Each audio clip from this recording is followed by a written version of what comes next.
Assalamualaikum warahmatullahi wabarakatuh. Bismillahirrahmanirrahim. Alhamdulillahirabbil alamin.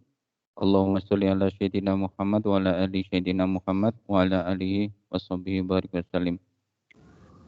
Selamat berjumpa kembali Bapak Ibu dalam sesi pendampingan untuk mata pelajaran IPA yang diselenggarakan oleh SLCC PGRI Rembang dalam rangka untuk ikut membantu atau ikut belajar bersama dengan rekan-rekan guru dalam persiapan PPPK atau P3K.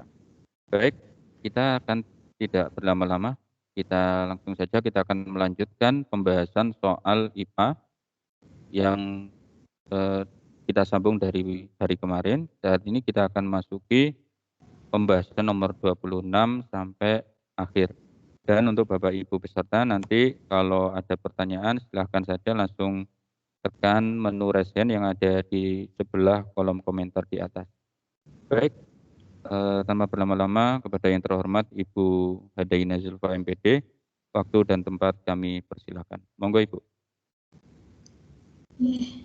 Terima kasih Pak Jeffrey. Assalamualaikum warahmatullahi wabarakatuh. Waalaikumsalam warahmatullahi wabarakatuh. Bapak Ibu, hari ini kita melanjutkan pembahasan soal latihan P3K yang telah disimulasikan kemarin, nggih. Nah, ini kita lanjutkan, langsung saja kita lanjutkan ke nomor 26, nggih. Kemarin sampai nomor 25. Nah, langsung saja. Nomor 26 ini tentang mekanisme pendengaran. Ini layar saya sudah nampak belum nggih di Bapak Ibu? Layarnya sudah nampak Bu, tapi yang tampil masih slide pertama, yang slide judul. Oh, belum yang soal belum nggih Pak nggih? Nggih, belum Bu. Nyon saya bisa diulang mungkin di off dulu kemudian saya scan lagi. Sebentar. Iya.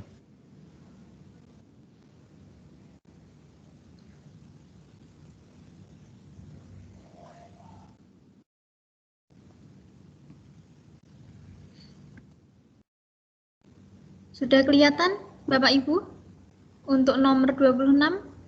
Sudah, baik. Sudah. Nah, sudah. Baik, kita mulai. Nomor 26, manusia mendengar bunyi melalui telinga yang terdiri dari 3 bagian. Nah, ini bisa digambar juga ada.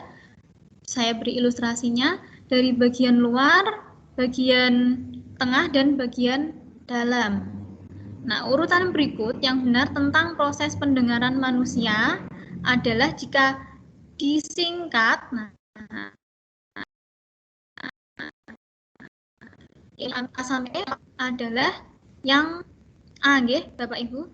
Jadi gelombang bunyi, ini gelombang bunyi.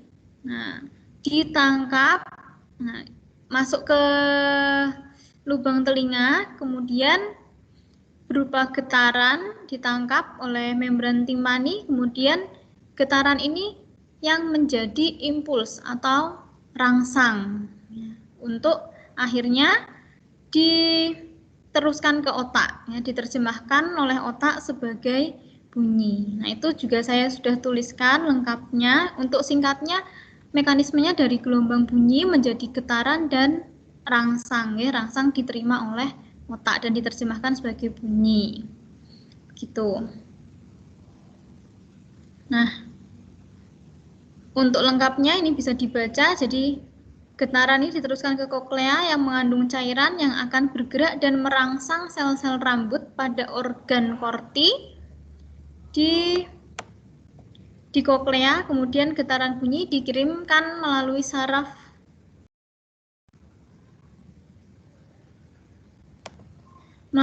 sensoris menuju otak dalam bentuk rangsang atau impuls, ya. Kemudian otak menerjemahkan sebagai bunyi. Oke, itu saja untuk nomor 26. Kemudian lanjut ke soal berikutnya, nomor 27. Pencemaran bahan organik di suatu sungai ini dapat memicu pertumbuhan tanaman enceng gondok secara pesat. Berikut ini secara berurutan merupakan dampak yang terjadi karena pertumbuhan enceng gondok yang pesat dan solusi terbaik untuk memecahkan permasalahan tersebut. Nah, jadi urutan dampak, ya. Ya, slide-nya masih tetap di nomor yang 26, belum berubah. Oke, belum berubah ya Pak? Oke. Coba. Atau mungkin tidak perlu saya slideshow nggih, napa pripun? Ini tidak slideshow, ini masih biasa yang tampak.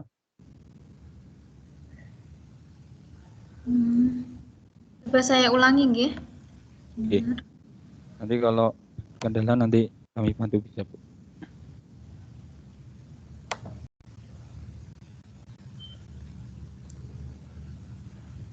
Apakah sudah ganti Bapak slide-nya?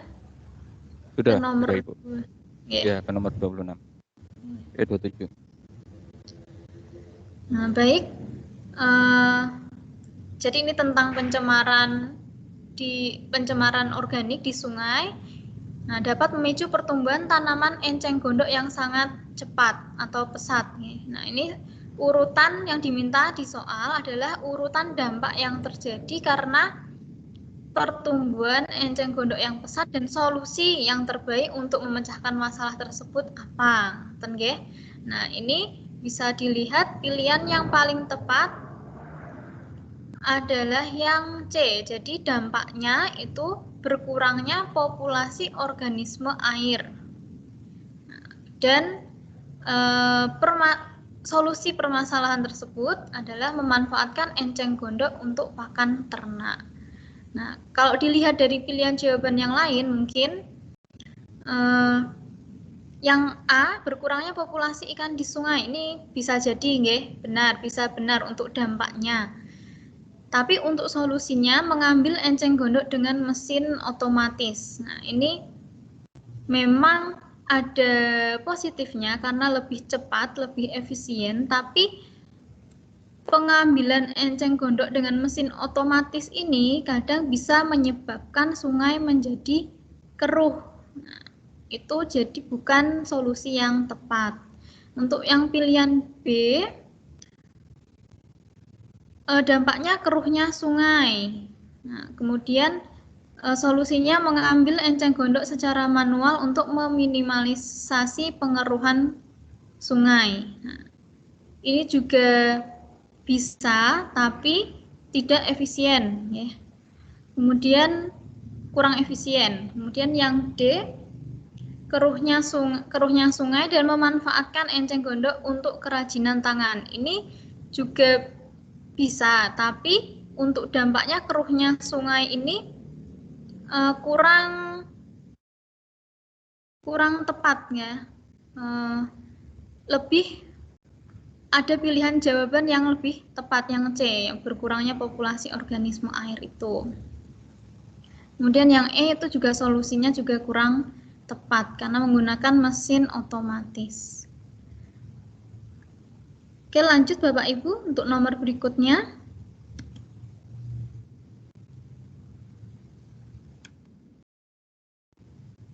Sudah ganti nggih? Lanjut. Nomor 4. Nomor selanjutnya nggih, tadi 28 berarti. Berikut ini beberapa hal yang terjadi. Yaitu yang pertama, masih banyaknya pemakaian CFC yang membuat ozon menipis. Yang kedua, semakin berkurangnya pohon-pohon.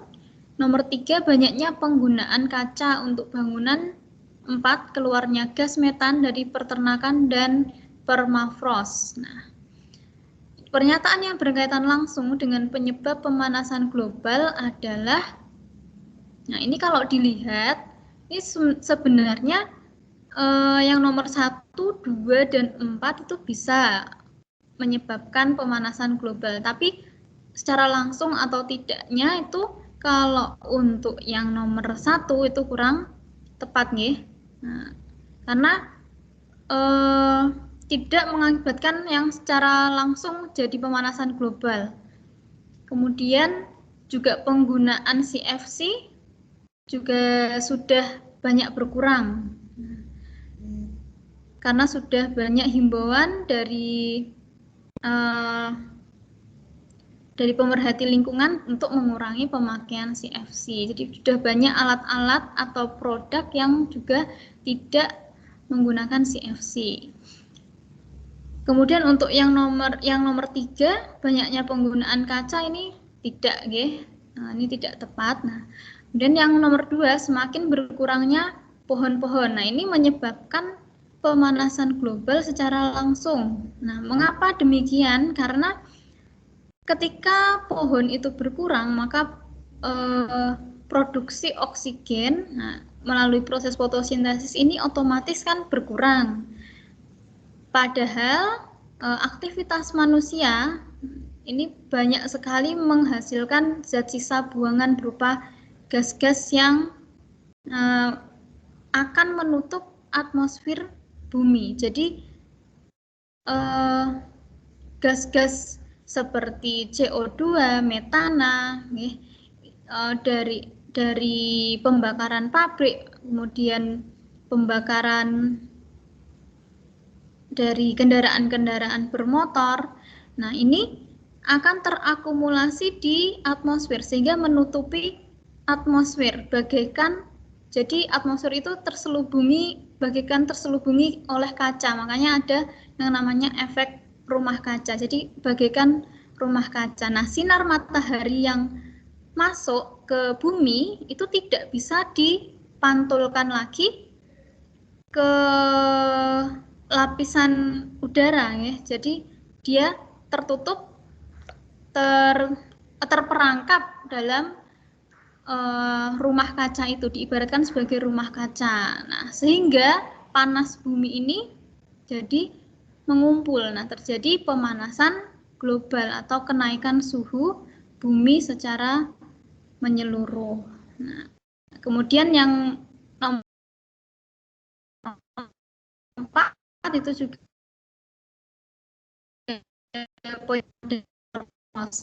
Nah, permafrost ini apa? Ini merupakan tanah beku di daerah beriklim dingin atau kutub. Ini dia memerangkap gas metana. Nah, ini juga tidak bisa, nah karena terperangkap ini sehingga sinar matahari, ya panas matahari ini tidak bisa dipantulkan, tidak bisa kembali ke atas sehingga terperangkap, ya. Jadi itu efek secara langsung yang menyebabkan atau berefek pada pemanasan global secara langsung. Jadi yang tepat adalah yang C, poin 2 dan 4. Oke, selanjutnya. Nah, ini berkaitan tentang tingkah laku makhluk hidup, ya. Di sini burung. Nah, burung menggunakan medan magnet bumi sebagai navigasi saat migrasi karena memiliki siptokrom pada matanya yang molekul-molekulnya menghasilkan elektron bebas jika terangsang oleh cahaya. Nah, elektron molekul tersebut terpengaruh oleh medan magnet bumi yang menyebabkan burung mendapatkan informasi tentang arah. Nah, apakah burung akan memiliki kemampuan navigasi yang sama seperti siang hari jika melakukan migrasi pada malam hari? Itu yang ditanyakan. Beratnya belum tambah. Nggih, Pak. Sebentar. Saya ulangi, nggih, untuk slide-nya. Sudah, Bu, ini sudah tampak.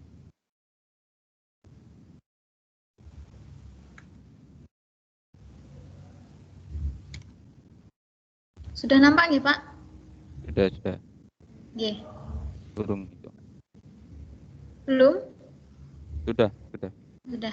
Nggih. Tidak perlu saya ulangi, nggih, pertanyaannya bisa sambil dibaca Bapak Ibu di layar. Jadi, apakah burung ini bisa bermigrasi pada malam hari juga seperti pada siang hari? Nah, itu yang ditanyakan. Nah, jawaban yang paling tepat ini yang C. Ya, jadi kemampuan navigasi burung pada malam hari ini lebih rendah daripada siang hari. Nah, mengapa? Mengapa demikian? Jadi medan magnet bumi ini menyebabkan elektron itu bergoyang. Ada reaksi kimiawi yang merespon goyangnya atau gerakan elektron tersebut, membuat burung dapat melihat medan magnet dalam bentuk warna-warni. Kemudian menurut para ahli, siptokrom pada burung ini diaktifkan oleh cahaya biru yang muncul pada saat siang dan senja dan mulai bekerja dengan mekanisme pelepasan radikal bebas untuk melihat medan magnet bumi. Nah, ini yang digunakan burung saat melakukan navigasi pada siang hari. Nah, kalau malam hari, ini cahaya biru ini tidak muncul, ya. Jadi tidak bisa semaksimal ketika siang hari. Navigasi burung itu tidak bisa semaksimal saat siang hari karena tadi cahaya biru yang untuk mengaktifkan siptokrom pada burung ini mungkin jumlahnya lebih sedikit atau bahkan tidak ada. Nah, ini contohnya elang. Nah, elang itu juga migrasi pada senja hari, ya. Dia menghindari migrasi pada saat malam hari. Lanjut, Bapak Ibu. Terlihat ya soalnya? Nah, ini ada dokumentasi hasil eksplorasi di suatu daerah. Ya, ada. Nah, ini foto atau gambar. Nah, ini berdasarkan dokumentasi tersebut, tingkat organisasi kehidupan yang ditampilkan adalah, ini terlihat adanya dari gambar ini terlihat adanya interaksi antara kupu-kupu dengan bunga. Nah, berarti di sini terjadi interaksi timbal balik antar makhluk hidup dengan lingkungannya. Nah, ini juga ada interaksi. Slide-nya masih delay. Slide-nya masih delay, masih di. Atau nyon saya pripun kalau saya coba share screen dari sini? Pripun? Nggih, monggo Pak. Nggih, saya coba nggih. Nggih.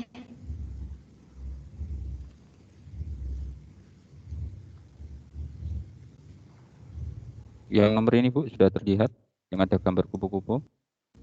Nggih, sebentar Pak.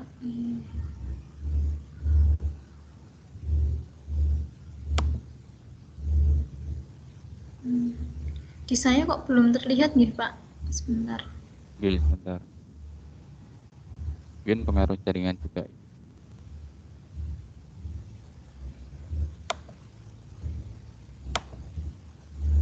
Saya coba share screen ulang.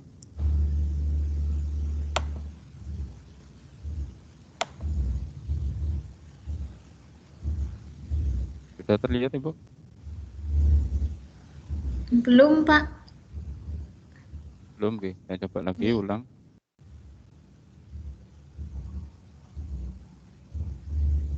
Sudah tampil Ibu? Sebentar, ini sepertinya tapi belum.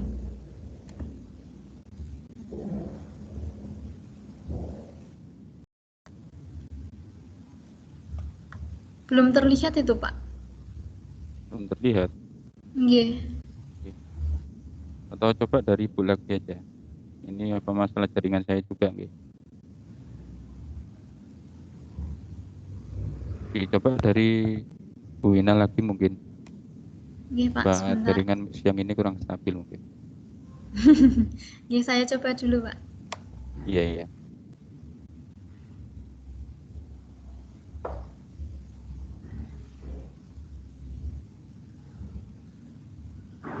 Bisa juga jaringan saya ini yang kurang bagus.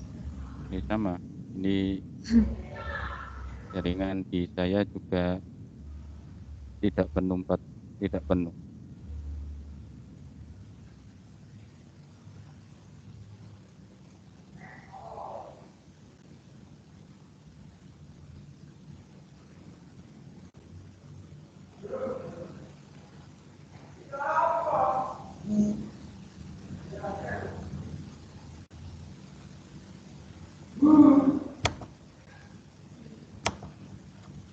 belum bisa nggih Pak malah.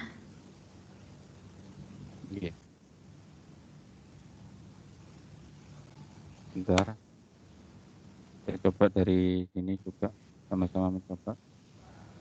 Ada yang terlihat, Ibu? Belum.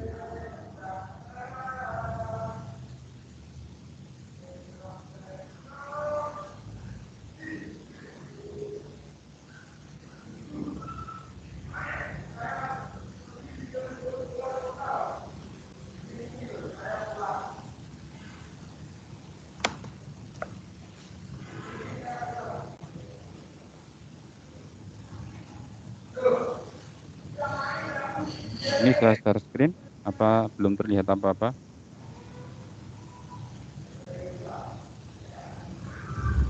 Belum terlihat Pak.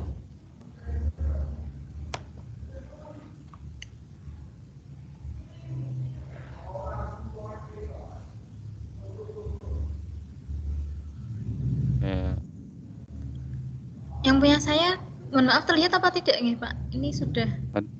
Tadi terlihat, sekarang belum. Tapi tidak apa-apa Bu, jangan ditutup. Ini sudah mau terlihat. Nggih, sudah terlihat sekarang.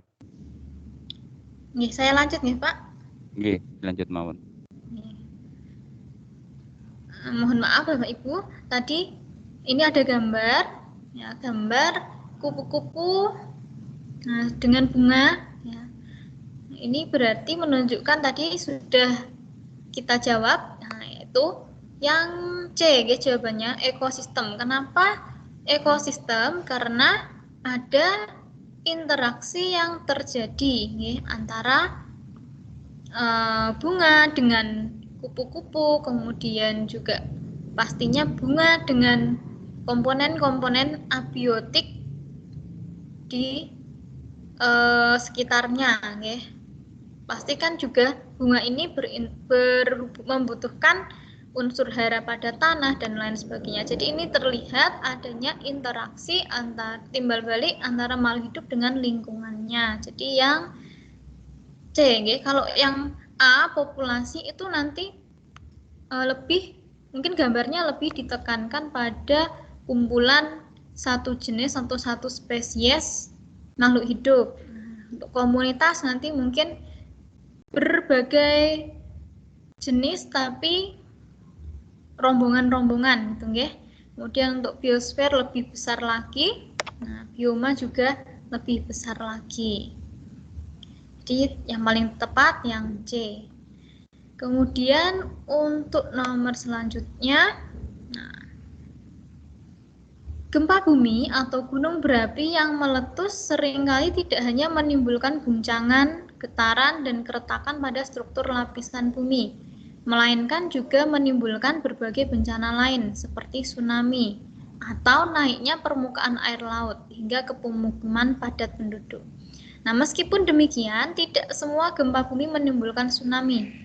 Nah, pernyataan yang benar tentang gempa bumi yang berpotensi menimbulkan tsunami adalah yang paling tepat yang A, gempa bumi ini terjadi dari tumbukan antar lempeng yang menimbulkan deformasi pada dasar laut. Deformasi itu perubahan bentuk, pada dasar laut, entah itu patah atau perubahan yang lain. Jadi tsunami sendiri itu berasal dari gerakan vertikal pada lempeng yang berupa patahan atau sesar.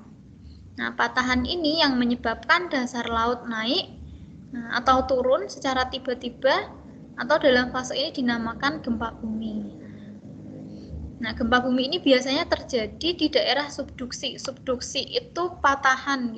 Jadi patahan bisa antar benua, bisa juga daratan dengan lautan, bisa di laut, di dasar lautan, semuanya subduksi itu daerah patahan. Dan karena adanya gempa bumi ini pula keseimbangan air di atasnya terganggu. Karena ada goncangan, keseimbangan air terganggu, terjadi aliran energi air laut yang berupa gelombang yang sangat tinggi yang kita kenal sebagai tsunami. gitu ya. Lanjut, nomor selanjutnya. Ini pasangan yang tepat antara nama jaringan, fungsinya, alasan kecocokannya antara jaringan daun pada tumbuhan dan fungsinya adalah, nah ini untuk kita lihat dulu untuk option A, epidermis. Epidermis ini fungsinya sebagai pelindung. Lapisan selnya tebal. Nah ini benar, jadi epidermis itu fungsinya sebagai pelindung. Nah karena dia pelindung maka lapisan selnya tebal. Nah, itu benar, Kemudian coba kita lihat option yang lain. Nah ini kemudian palisade. Nah, palisade ini fungsinya untuk fotosintesis, selnya panjang dan berjajar rapat. Ini fungsinya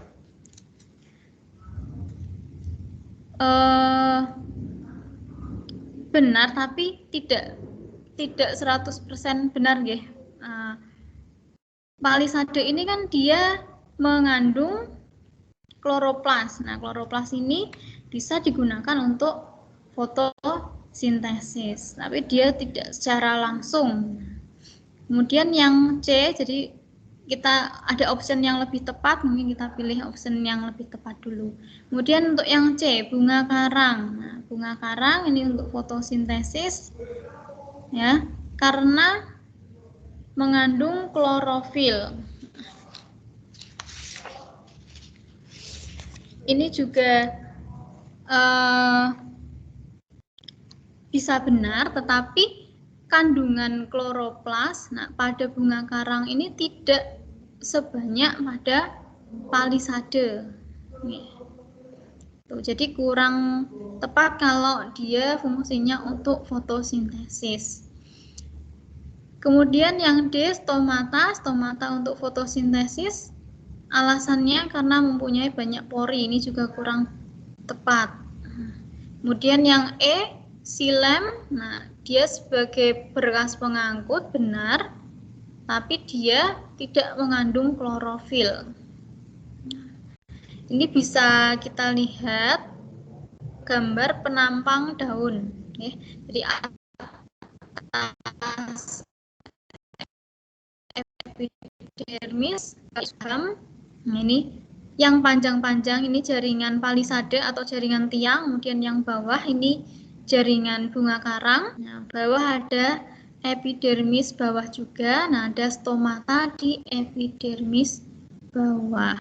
Nah, ini gambarnya ini untuk daun di kotil, kalau untuk muda palisade ini cuma bunga karang. Oke, ya.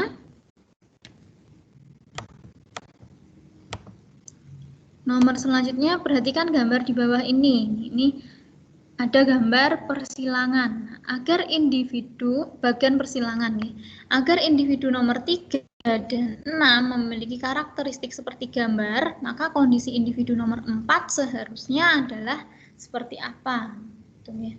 Nah, ini bisa dilihat di keterangan kalau yang kotak hitam itu laki-laki buta warna.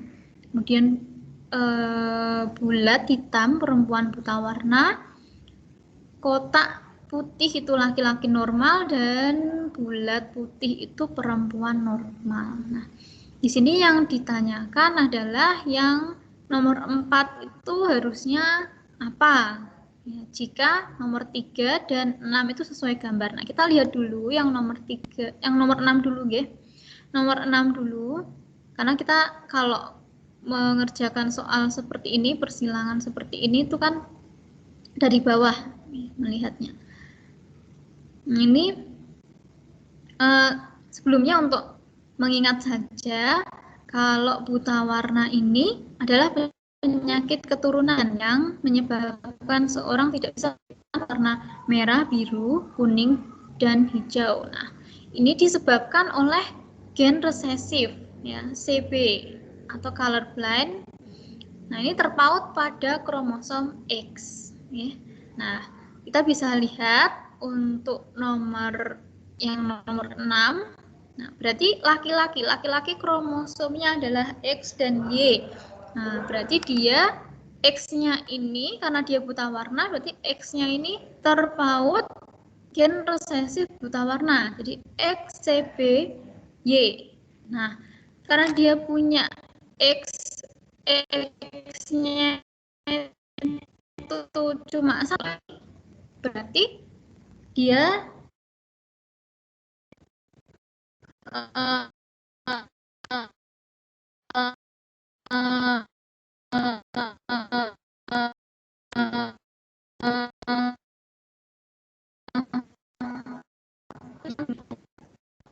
yang nomor 4 itu, yang ibunya itu berarti dia punya XCB. Ya, tetapi di sini digambar adalah ibunya ini normal. Nah, berarti ibunya ini CB-nya ini adalah bersifat karier. Ya, jadi dia normal karier dari XCB. Berarti untuk nomor 4 itu adalah XXCB, ya, karier. Jawabannya yang B, ya, Bapak Ibu.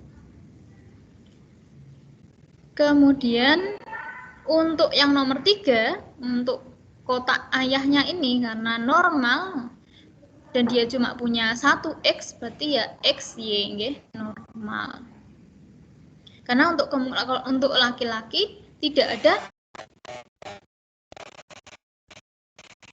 karier warna dan normal. Oke. Lanjut untuk soal berikutnya.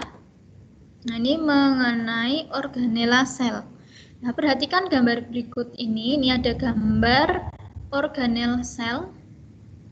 Nah, berdasarkan gambar di atas, struktur protoplasmik yang berfungsi untuk produksi energi dan koordinasi kegiatan metabolisme sel secara berurutan adalah, oke, kita ingat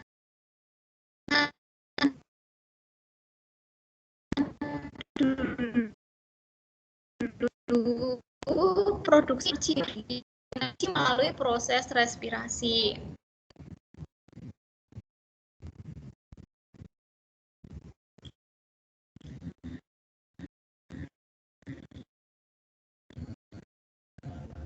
Di nomor yang kelima, nah, untuk koordinasi kegiatan metabolisme sel secara menyeluruh dilakukan oleh inti sel atau nukleus. Ditunjukkan oleh nomor yang saya tambahkan fungsi-fungsi organel sel yang lain seperti dinding sel, kemudian membran sel, kromosom, dan yang lain sebagainya. Monggo nanti bisa dibaca lagi. Kemudian lanjut untuk nomor berikutnya, nomor 11. Perhatikan gambar di bawah ini. Ini ada gambar lampu sepeda. Ini yang ditunjukkan. Nah, jika lampu sepeda yang dihidupkan dengan menggunakan dinamo tersebut menyala makin terang, ketika sepeda berjalan makin cepat, itu karena apa? Nih, jawabannya lebih ke B. Jadi, karena adanya perubahan garis gaya magnet dalam kumparan yang makin besar. Nah, jadi jika sepeda itu makin cepat, nah, artinya perubahan flux magnet atau sering disebut dengan gaya garis magnet itu semakin besar. Nah, kalau garis gaya magnetnya itu semakin besar, otomatis E-nya juga akan semakin besar. Nah, lampu akan semakin terang. Nah, jadi kalau mau menghitung, sebenarnya kalau mau menghitung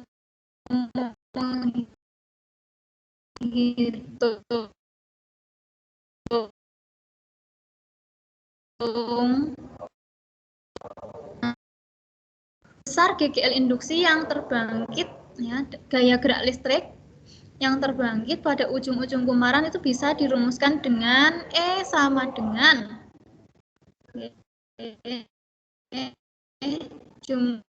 jumlah lilitan,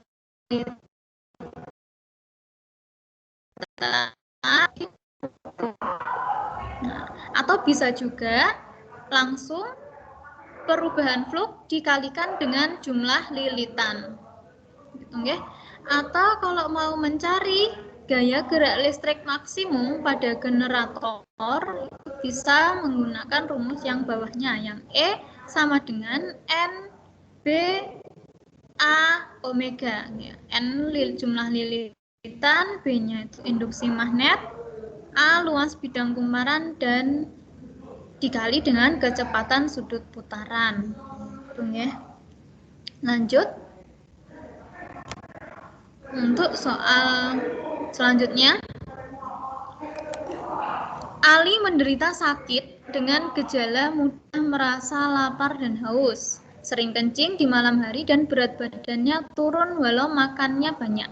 Nah, sebaiknya Ali membatasi konsumsi apa? Nah, di sini pilihan jawabannya ya, yang paling tepat adalah yang D, yang jus buah.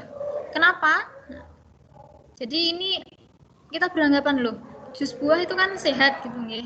Nah, tapi kita lihat dulu kondisinya seperti apa. Kenapa Ali mengalami gejala-gejala tersebut? Nah, ini gejala seperti merasa lapar, nah, haus, nah, sering kencing, dan yang lain sebagainya.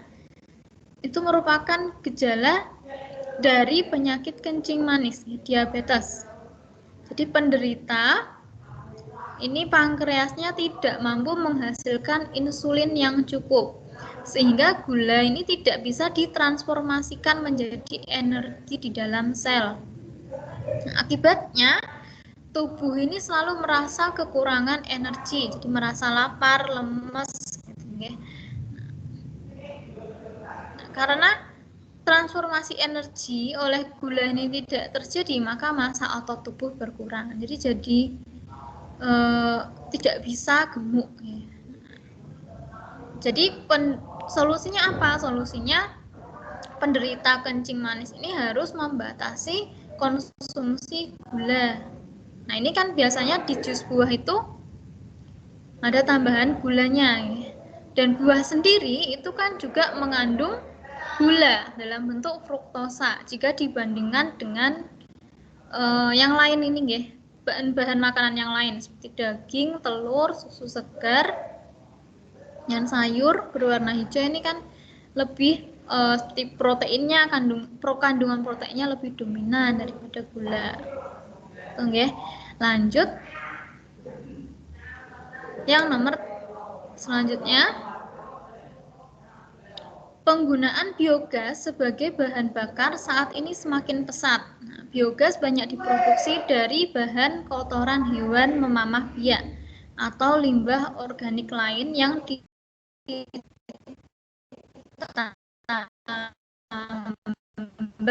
jadi produksi biogas.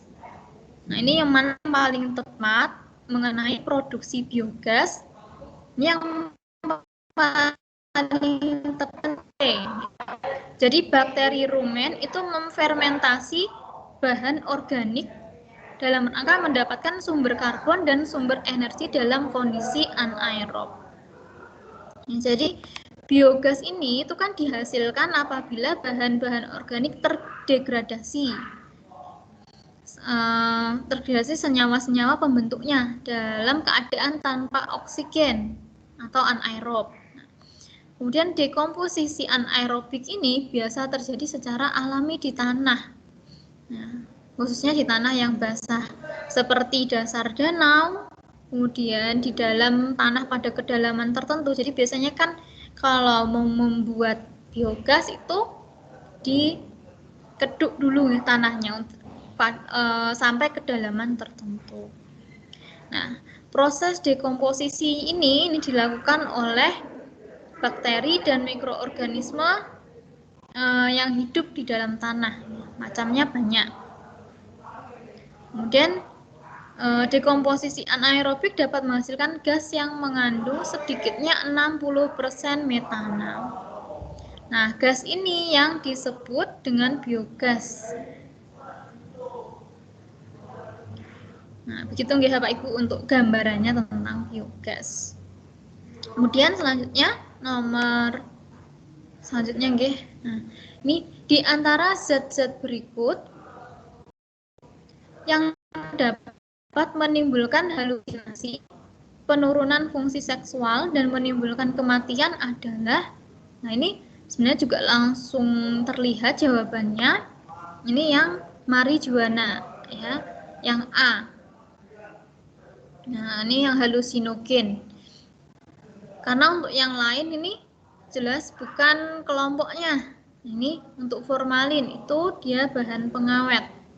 Kemudian metanil yellow ini pewarna, kunyit juga pewarna alami. Kalau yang metanil yellow itu kan pewarna sintetis. Kemudian ada asam cuka. Ini juga tidak menyebabkan halusinasi. Selanjutnya, mitokondria dan kloroplas ini diduga dulunya adalah organisme yang hidup soliter. Pada perkembangan selanjutnya, keduanya melakukan simbiosis mutualisme dengan tipe sel nenek moyang. Nah, pemikiran ini didukung oleh fakta bahwa mitokondria dan kloroplas, nah ini yang mana? Ngoten nggih, yang paling benar. Ini kata kuncinya ini ada di hidup soliter. Hidup soliter itu artinya adalah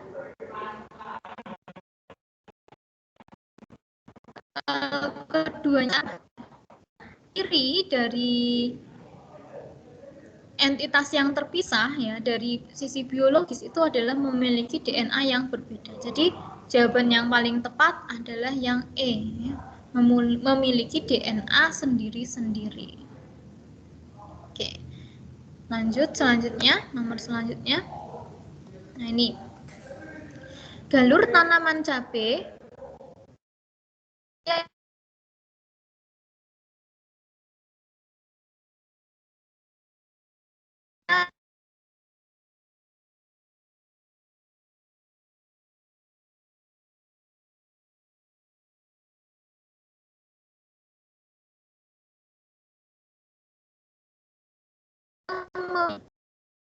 menjadikan tanaman lemah.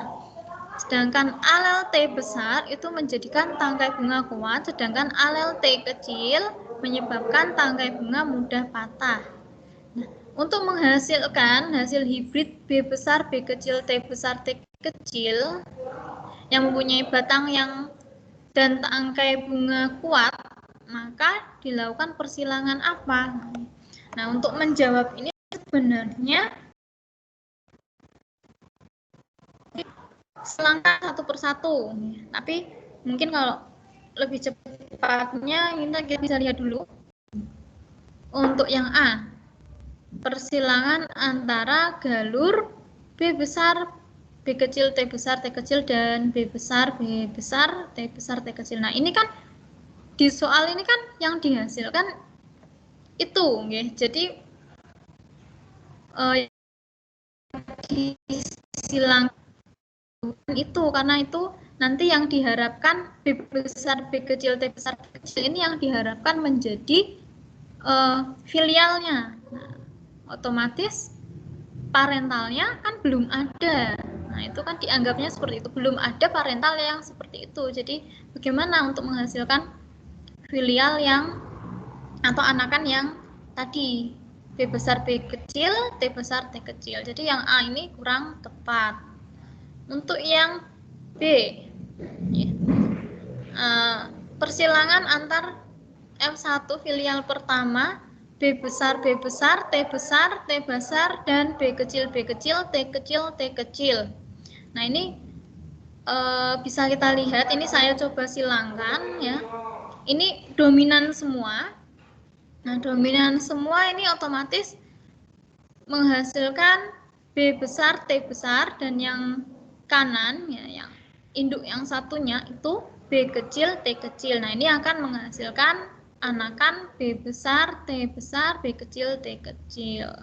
Gitu nggih. Kalau ini nanti di silangan baru, nanti kalau di silangan sesama filial pertama, nanti dia juga akan menghasilkan banyak keturunan sesuai dengan hukum Mendel kedua itu nggih. Nah, ini jadi jawabannya yang paling tepat itu yang B. Nah, mungkin bisa nanti dicoba yang C, D, dan E. Nah, ini bisa dicoba, tapi nah ini untuk mempersingkat waktu, yang sudah kelihatan benar itu yang B.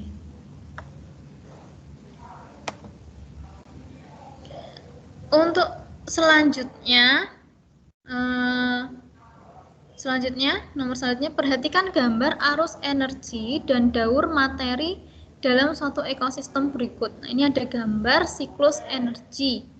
Pernyataan yang tidak menjelaskan gambar adalah, ini yang tidak menjelaskan gambar, kita lihat per poin dulu. Yang A, komponen biotik melakukan berbagai aktivitas memerlukan energi. Ini benar. Komponen biotiknya di sini ada tumbuhan, kemudian ada hewan, ya. Itu kan aktivitasnya memerlukan energi, jelas. Energi utamanya tentu matahari untuk fotosintesis. Nah, ini untuk fotosintesis dia akan menghasilkan oksigen. Nah, oksigen nanti yang akan digunakan oleh makhluk-makhluk hidup lain untuk melakukan proses respirasi, ya, dan akan menghasilkan energi. Oke, jadi itu benar nggih. Yang B, unsur hara yang diserap oleh tumbuhan keberadaannya dipasok dari sisa-sisa atau bangkai komponen biotik. Ini juga benar, ya. Ini dari organisme yang mati. Nah, ini dia akan menjadi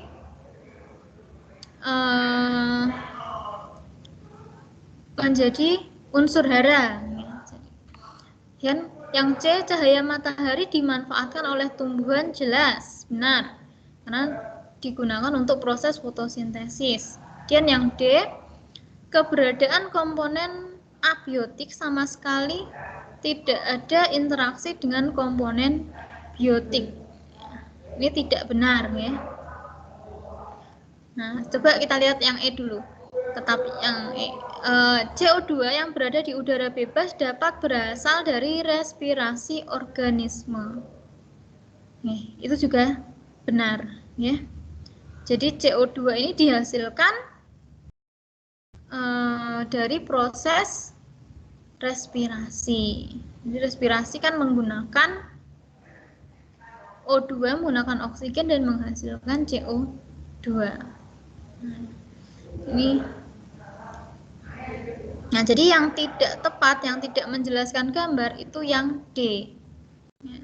Jadi keberadaan komponen abiotik sama sekali tidak ada interaksi dengan komponen biotik.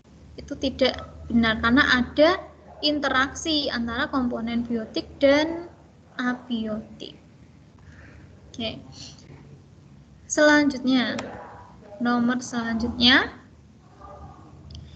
kelebihan elektrolit dalam suatu dispersi koloid biasanya dihilangkan dengan suatu proses yang menggunakan membran semi-permeabel yang dapat dilewati pengganggu tetapi tidak dapat dilewati oleh koloid.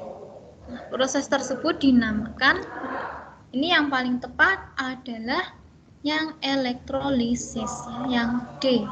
Karena kalau dialisis itu proses perpindahan molekul terlarut dari suatu campuran larutan yang terjadi akibat difusi pada membran semi-permeabel.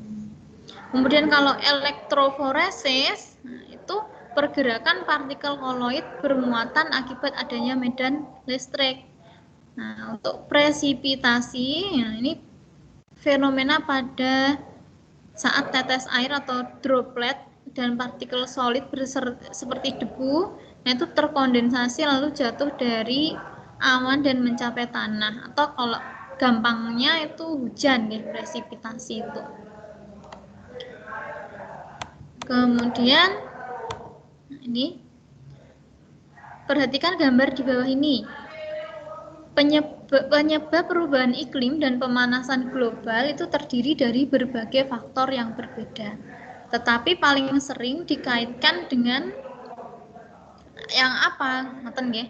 Nah, ini jadi pemanasan global itu paling sering dikaitkan dengan, kalau kita lihat dari pilihan jawaban itu yang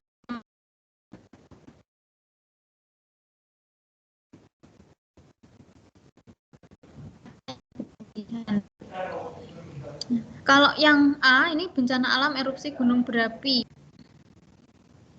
Nah, itu kurang tepat. Kemudian ada petir. Nah, ini kan juga tidak menyebabkan pemanasan global.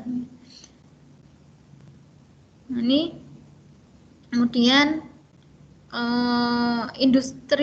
industrialisasi dengan cerobong asap yang tinggi dan menghasilkan asap berlebihannya itu benar, tapi kan tidak itu saja. Banyak penyebab-penyebab yang lainnya juga. Oke. Untuk D dan E juga sama ya. Jadi yang lebih sering dikaitkan itu yang C, aktivitas manusia. Kemudian selanjutnya, kuda pacu M dan N itu bergerak seperti ditunjukkan grafik di bawah ini. Jadi ada kuda pacu, yang M yang garis merah dan garis hijau itu yang N. Nah, jika kedua kuda pacu itu bergerak lurus dari titik yang sama dengan kecepatan awal yang beda, itu maka kedua kuda pacu tersebut gitu ya. Ini kedua kuda tersebut akan bertemu lagi setelah berapa detik. Nah, berapa lamanya, berapa waktunya. Ini tadi kita lihat dulu. Nah, untuk kuda N ini dia melakukan gerak lurus beraturan, tidak ada perubahan kecepatan. Sedangkan untuk kuda M ya yang merah itu dia melakukan GLBB, gerak lurus berubah beraturan, di mana ada perubahan kecepatan, ada percepatan. Nah, kita hitung dulu percepatan yang dilakukan oleh kuda M. Nah, ini dengan rumus VT sama dengan V0 plus AT. Kecepatan akhirnya itu 30 ya. Kecepatan awalnya 0, kemudian ini kan kecepatan akhirnya 30 ditambah AT. Nah, waktunya ini 15 sekon. Ini masuk rumus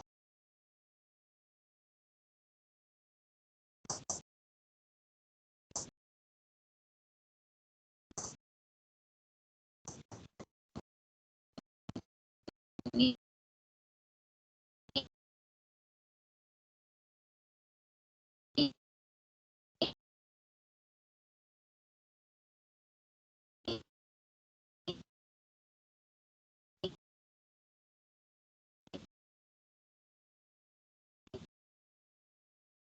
yang N itu kan GLB, maka rumus S jarak itu V kali T ya. Ini jadi kecepatannya N dikali T-nya N sama dengan setengah. Nah, ini untuk jarak, rumus jarak dari GLBB itu setengah GT kuadrat. Nah, ini kemudian ini berarti 30 ya dikali T dikali setengah kali 10 kali T.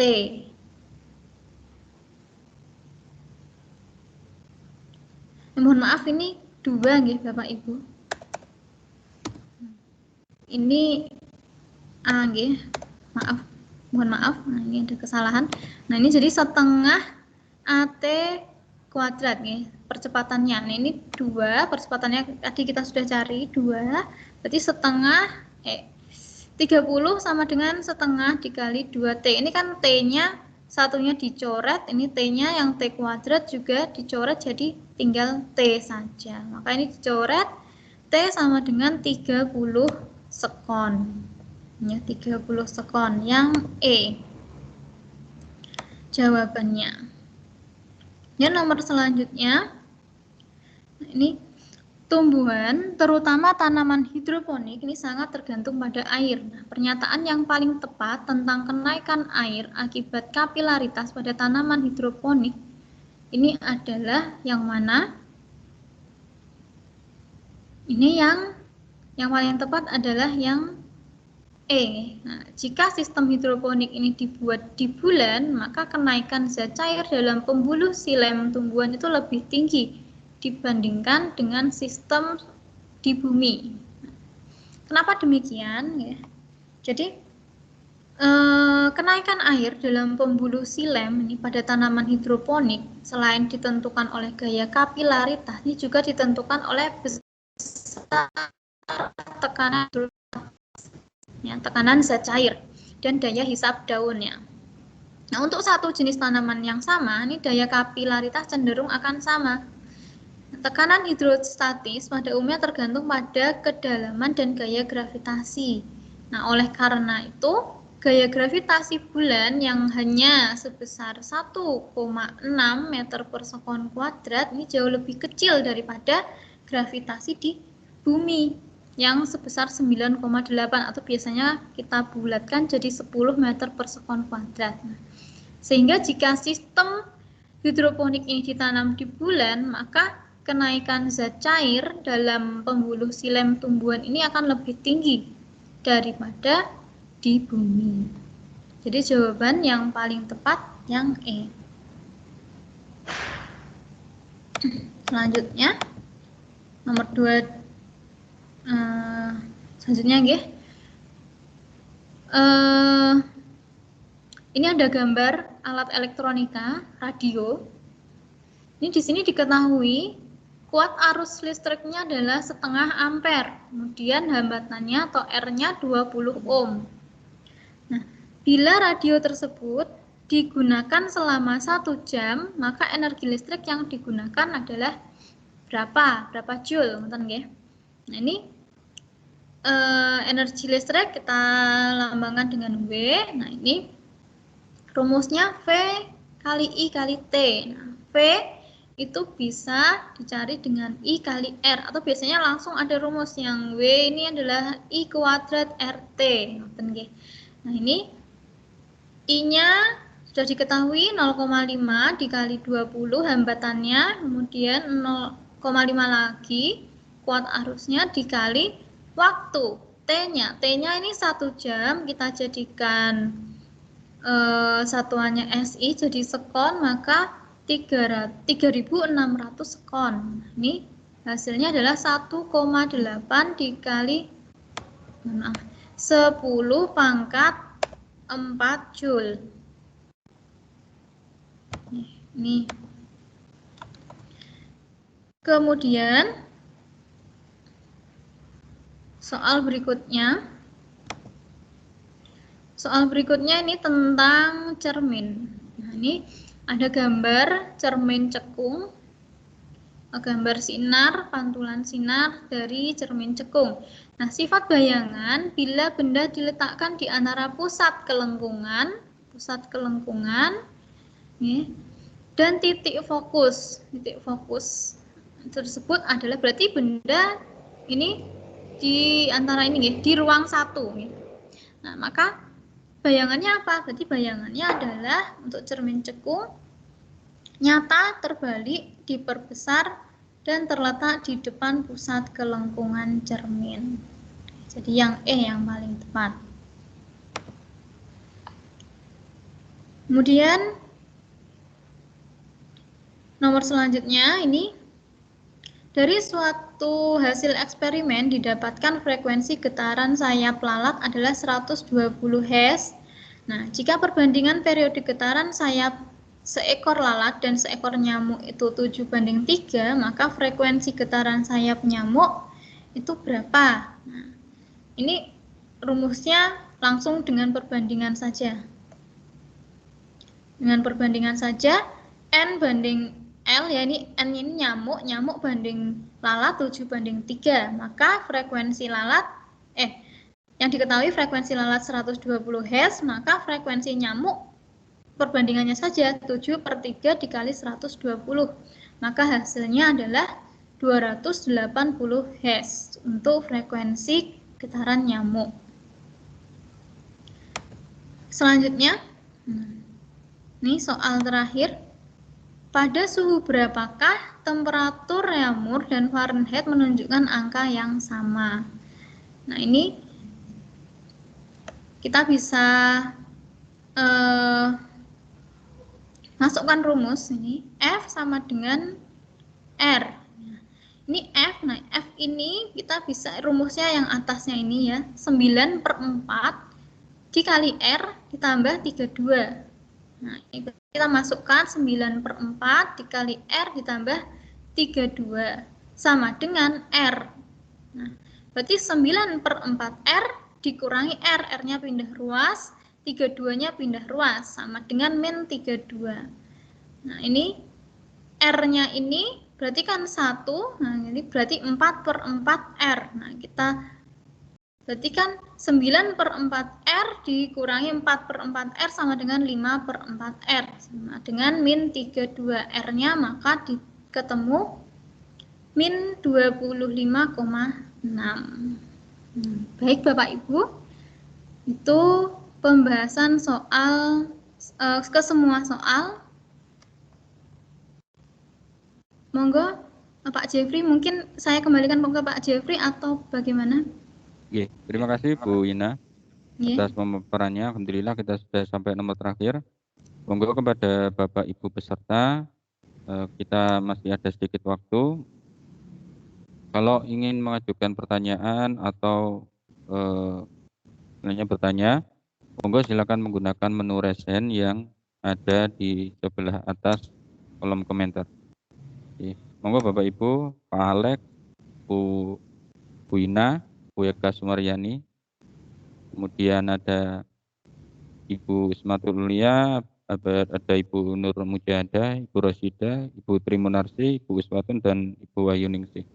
Monggo kalau ada pertanyaan silahkan mengklik tombol raise hand. Kita sifatnya di sini diskusi bersama, belajar bersama, okay. Kita saling belajar, saling melengkapi satu sama lain.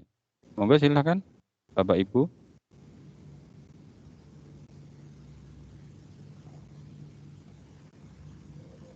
Baik, mungkin sambil menunggu Bapak Ibu mempersiapkan pertanyaan, mungkin Bu Ina, Bu Adaina bisa memberikan sedikit mungkin sedikit trik mengenai mungkin ada materi-materi yang sekiranya itu memerlukan pemahaman yang agak lebih misalnya untuk dalam menganalisisnya.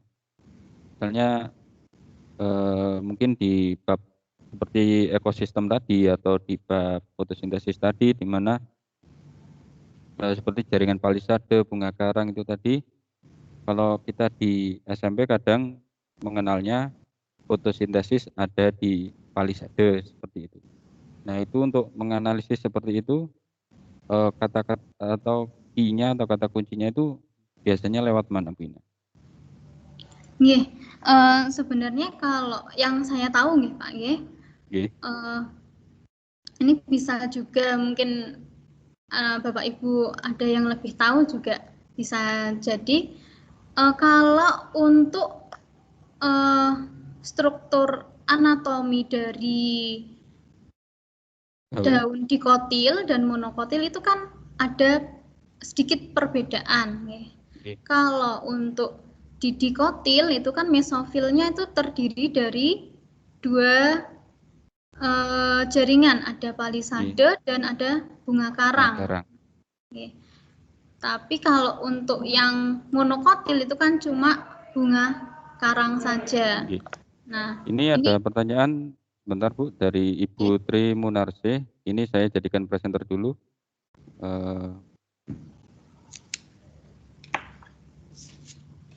Monggo Ibu Tri Munarse, mikrofonnya bisa di-unmute dan bisa untuk mengajukan pertanyaan. Monggo Ibu Tri. Putri, jenengan sudah saya jadikan presenter, mikrofonnya bisa dibuka untuk berbicara. Putri, monggo. Untuk pertanyaan terakhir ya tadi ya, Tolong lebih diperjelas lagi. Yang apa, Bu? Pertanyaan terakhir yang mana? Nggih, Bu, pripun? Yang tentang apa, Ibu Tri? Pertanyaan yang terakhir tadi. Oh, yang struktur daun tadi. Persamaan Iya. Suhu suhu di Reaumur dan Fahrenheit nggih, Bu? Iya. Nggih, monggo Bu Ina. Saya ulangi mawon nggih untuk penjelasannya yang nomor terakhir. Nah, ini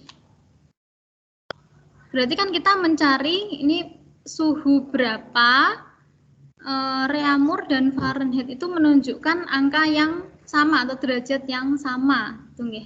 Nah, itu maksudnya di sini berarti kan F sama dengan R. Nah, ini. Nah, F ini jika dikonversikan ke R itu kan berarti rumusnya 9/4. Nah, 9-nya ini kan dari F-nya, perbandingan F-nya, 4 ini dari Reaumurnya, dikali Reaumur ditambah 32. Ini kita masukkan lagi ke rumus yang bawah, ini kan F sama dengan R. Nah, R-nya ini tetap R.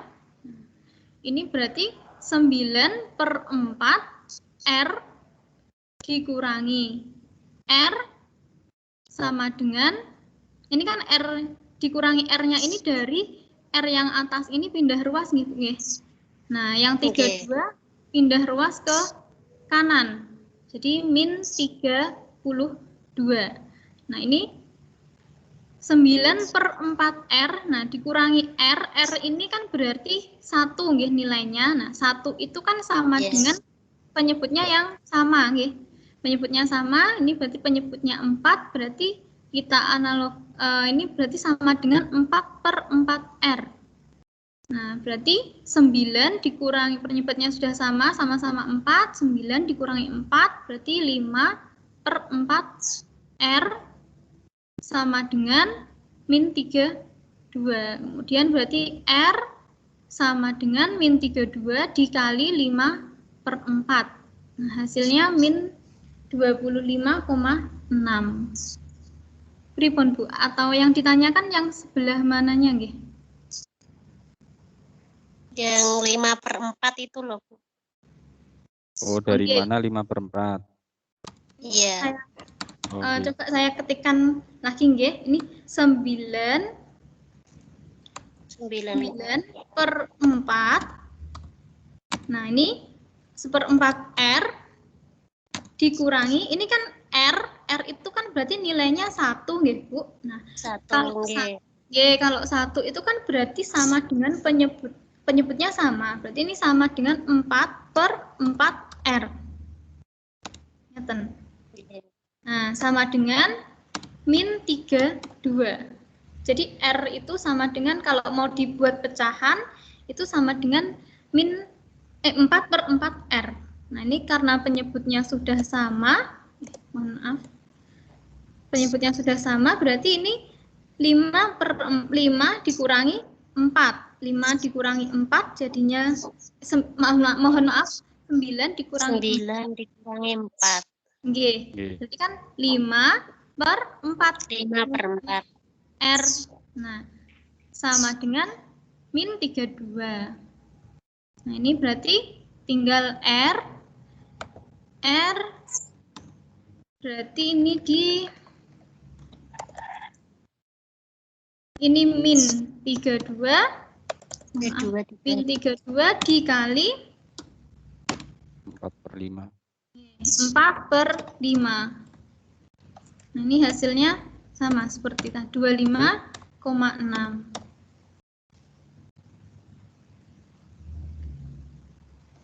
Pripun, Ibu? Pripun, Putri? Sampun. Nggih, sampun. Bisa dipahami.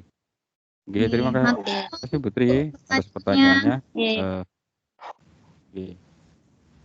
Baik, mungkin Satu penanya lagi kalau ada, silakan Bapak Ibu bisa menggunakan menu raise hand. Oke. Atau mungkin Hedek, ada pertanyaan tidak? Tidak ada. Baik, karena waktu juga kita sudah melebihi 10 menit, 12 menit, maka kalau begitu sesi kedua ini dapat kita akhiri. Pripun Bu Ina, ada yang ingin disampaikan kepada peserta pendampingan sebelum kita akhiri kegiatan hari ini? Saya sebagai presenter yang memberikan materi, pertama mengucapkan terima kasih sudah diberi kesempatan. Nih saya juga belajar, bareng panjenengan semua. Kita sharing. Nah, kalau ada kesalahan, saya mohon maaf juga, mungkin banyak kekurangannya. Nah, semoga yang Bapak Ibu semuanya yang besok ikut tes P3K lolos dan sukses untuk kedepannya, teman. Amin, amin. Amin. Baik, terima kasih Bu Ina atas waktu yang telah disempatkan dan juga atas ilmu yang telah diberikan selama 2 hari ini dalam menemani rekan-rekan untuk persiapan P3K, mewakili panitia, dan selaku saya pribadi mohon maaf sebesar-besarnya kalau dalam kami berinteraksi dengan panjenengan ada hal yang tidak berkenan baik ucapan maupun perbuatan, kami mohon maaf yang sebesar-besarnya. Sami-sami Pak. Baiklah kalau begitu Bapak Ibu, ya kami ucapkan terima kasih banyak kepada Ibu Adaina Zulfa MPD selaku tutor selama 2 hari ini, dan terima kasih kepada rekan-rekan peserta yang telah mengikuti kegiatan pendampingan ini. Semoga apa yang dicita-citakan rekan-rekan semua dapat dikabulkan oleh Allah Subhanahu wa taala. Amin. Baik, kalau begitu laku presenter pada siang hari ini, mohon maaf atas segala perkataan, perbuatan yang sekiranya kurang menyenangkan di hati Anda semua. Kita akhiri sesi siang ini. Terima kasih telah bergabung. Untuk materi bisa Bapak Ibu peserta nanti dapatkan cara share di grup WhatsApp, di grup WhatsApp. Oke, terima kasih. Terima kasih Bu Ina, terima kasih Bapak Ibu semua. Kita akhiri kegiatan siang hari ini dengan ucapan alhamdulillahirabbil alamin. Akhirnya kami sampaikan Assalamualaikum warahmatullahi wabarakatuh. Waalaikumsalam warahmatullahi wabarakatuh. Terima kasih banyak Bu Ina dan mohon maaf.